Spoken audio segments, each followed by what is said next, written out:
Varicose veins కి సరైన చికిత్స కోసం సంప్రదించండి ఎవిస్ హాస్పిటల్.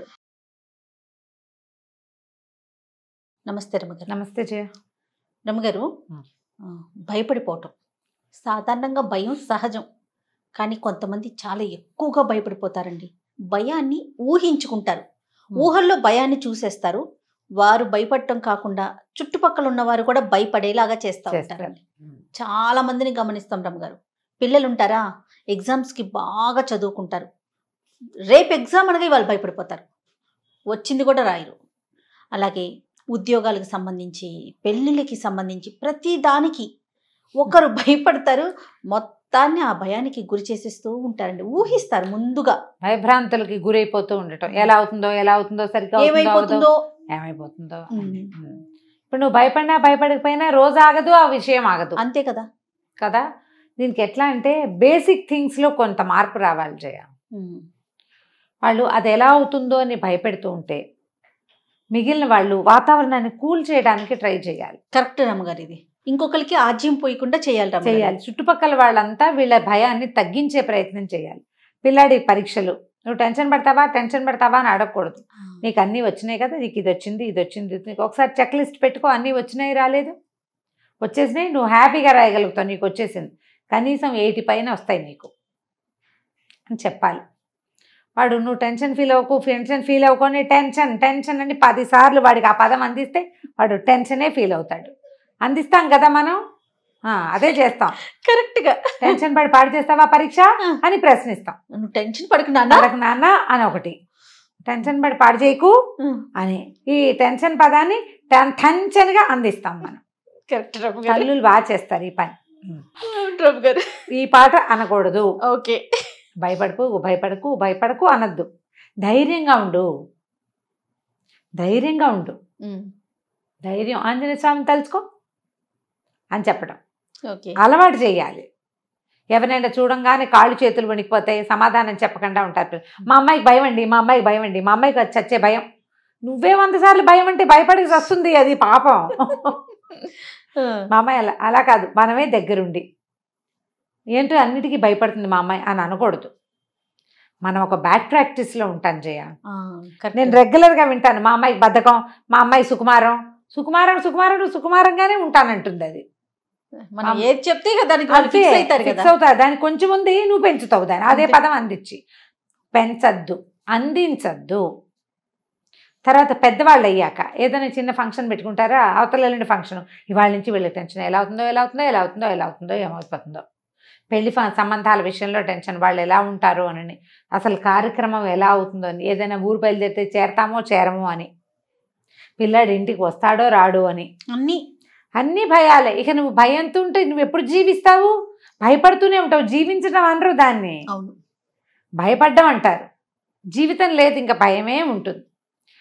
ప్రధానంగా మనం అర్థం చేసుకోవాల్సింది ఏంటంటే పాజిటివ్గా ఆలోచించడం. దేన్నైనా భయపడినా భయపడకపోయినా గంటలు గడిచిపోతాయి, నిమిషాలు గడుస్తాయి, గంటలు గడుస్తాయి, రోజులు గడిచిపోతాయి. మరి చూస్తుండగానే పెళ్లి రోజు వచ్చేస్తుంది, చూస్తుండగానే పెళ్ళి అయిపోతుంది, కార్యక్రమం అయిపోతుంది, పూజ అయిపోతుంది, ప్రయాణం అయిపోతుంది. నీకోసం ఏది ఆగదో, నువ్వు భయపడ్డావని చెడదు, నీకు భయం మిగులుతుంది. ఎంతో భయపడ్డాను కానీ బాగానే అయ్యిందంటాం, మళ్ళీ నెక్స్ట్ ప్రోగ్రామ్కి మళ్ళీ స్టార్ట్, మళ్ళీ భయం. భయాలు పోగొట్టుకోండి. ముందు టెన్షన్, ప్రెషర్ డెవలప్ అవుతుంది లోపల. ఇది ఒకటి ప్రాక్టీస్ చేయండి. ఇట్లా 2 చేతులు వేళ్ళు ఒక దాంట్లో ఒకటి పోనివ్వటం, ఉంగరాలు తీసేయండి. ఉంగరాలు ఉంటే నొక్కుపోతాయి. ఇట్లా వేలు దూర్చామా, ఇదిగో ఇది ఇట్లా, ఇది ఇట్లా, ఇది ఇట్లా. మామూలుగానే మనకు టెన్షన్ ఉన్నప్పుడు చేతులు పిసికేసుకుంటున్నాడు అంటారా, ఆ పిసికేసుకోవడం ఎందుకే, అసంకల్పిత ప్రతీకార చర్య, ఆటోమేటిక్గా వెళ్ళిపోతుంది. ఇదిగో ఇలాగా చేస్తే కొంచెం ప్రెషర్ తీరుతుంది. చక్కగా గాఢంగా ఊపిరి పీల్చుకోండి. బాగా ఊపిరి తీసుకో 4-5 సార్లు చెప్పండి పక్క వాళ్ళకి. గాల్లో కూర్చుందాం, కాస్త వేడిగా టీ తాగుతావా, కాస్త కాఫీ తాగు, మీకు మీరు చెప్పుకోండి. ఎవరు లేరు, మీకే భయం వేసేస్తుంది. ఈ చేతులు చేయండి. వెళ్ళి బాత్రూంలోకి వెళ్ళి కాస్త కాళ్ళు చేతులు మొహం కడుక్కోండి. కాళ్ళు కడుక్కుంటే చల్లబడుతుంది ఒళ్ళు, బ్రెయిన్ చల్లగా అవుతుంది. గొంతు ఎండిపోయినట్లు అయిపోతుంది, గొంతు డ్రై ఎండిపోతుంది. అయిపోతుంది, గొంతు. మాటలు తడబడుతూ ఉంటాయి కదరమ్మ గారు. అవును అవును, టెన్షన్ తోటే అవన్నీ. కాళ్ళు కడుకు, బాత్రూంలోకి వెళ్ళి నోట్లో నీళ్ళు పోసుకొని పొకిలిచి ఉమ్మేసి కాస్త కాళ్ళు కడుక్కుని ఒక గ్లాస్ మంచినీళ్ళు తాగి ఏదైనా ఒక చిన్న తీపి పదార్థం నోట్లో వేసుకుని స్థిమితంగా ఆల్ ఈజ్ వెల్ అనుకోండి. మనతోటి ప్రమేయం లేదు కాలానికి, దాని దారిన అది పోతుంది. నేను టెన్షన్ పడినా పడకపోయినా టైం దేనికోసమో ఆగదు. పాజిటివ్గా ఉంటాను నేను ధైర్యంగా ఉంటే నేను కూడా కాలంతో పాటు నడుస్తా. భయపడితే నువ్వు నుంచుంటావు, కూర్చుంటావు, చతికిలు పడిపోతావు, ఎక్కడో చోట మూల కూర్చుంటావు, చీకట్లో ఉంటావు, వెలుగులో ఉండవు. నువ్వు కాలంతో పాటు నడవాలి. నువ్వు నడవకుండా నువ్వు నుంచుంటే ఎట్లా? నువ్వు ధైర్యంగా ఉన్నావు అనుకో, నువ్వు కూడా నడుస్తావు దాంతో పాటు. అప్పుడు కదా నువ్వు జీవించినట్టు. అవును, కాలంతో పాటు నడిస్తే, గడియారంతో పాటు తిరిగితేనే మనం జీవించినట్టు. మనం ఒక చోట మూల ముడుచుకుని కూర్చునిండిపోతే నడిచినట్టు కాదు, బతికినట్టు కూడా కాదు. బతకండి. బతకాలంటే లోపల ధైర్యం కావాలి. ప్రధాన పాయింట్ అదే. అంతే. మన కోసం ఏది ఆగదు. ఎందుకు మనకు భయం?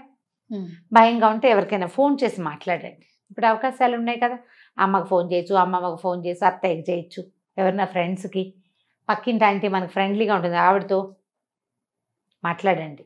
చక్కగా మొక్కలు ఏమైనా ఉంటే 4 మొక్కలకు నీళ్లు పోయటము, 2 పువ్వులు కోసుకోవటము, అలాంటివి చేయండి. ఏదైనా చేతులతో చేసే పని చేయండి. చెక్కలు, చేగోడీలు అలాంటివి చేసుకుంటే సాయంత్రం తినడానికి టిఫిన్ ఉంటుంది, భయం తగ్గుతుంది. అవును, చేత్తో ఇట్లా చేయాలి కదా, గవ్వలు చేయాలి. ఈ పనులతోటి ఏమవుతుందంటే యాక్టివిటీ వచ్చేసరికల్లా బ్రెయిన్ కొంచెం కూల్ అవుతుంది. ధైర్యంగా ఉండాలి. చాలా ప్రధానమైనది ఏంటంటే మనం ఎంత పాజిటివ్గా ఉంటామో అంత పాజిటివ్గా పనులు అవుతాయి. ఎక్కడో చోట నెగిటివిటీ ఉండనే ఉంటుంది. లేకుండా ఎట్లా? రోజులోనే సగం చీకటి కాదా మనకి? సగం చీకటే కదా.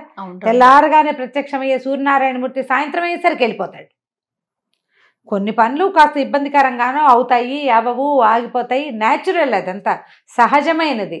రోజుని ధ్యాసలో పెట్టుకోండి. అంత అత్యద్భుతమైన డేలో సగంది చీకటే, సగం నెగిటివిటీ కనపడుతోంది.